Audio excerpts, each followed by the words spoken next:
Now, we simulated labor supply and labor demand for the largest 15 economies in the world, representing more than 70% of world GDP. And the overall picture looks like this by 2020.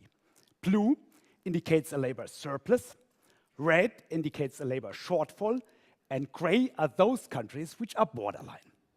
So by 2020, we still see a labor surplus in some countries, like Italy, France, the US. But this picture will change dramatically by 2030.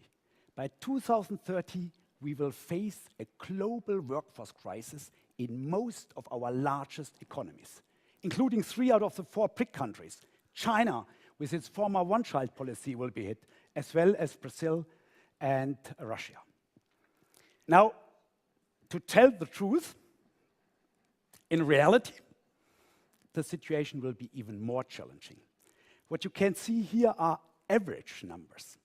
We de-averaged them and broke them down to different skill levels. And what we found were even higher shortfalls for high-skilled people and a partial surplus for low-skilled workers. So on top of an overall labor shortage, we will face a big skill mismatch in the future. And this means huge challenges in terms of education, qualification, upskilling for governments and companies. Technology will replace a lot of jobs, regular jobs, not only in the production industry, but even office workers are in jeopardy and might be replaced by robots, artificial intelligence, big data, or automation. So the key question is not if technology replaces some of these jobs, but when, how fast, and to what extent.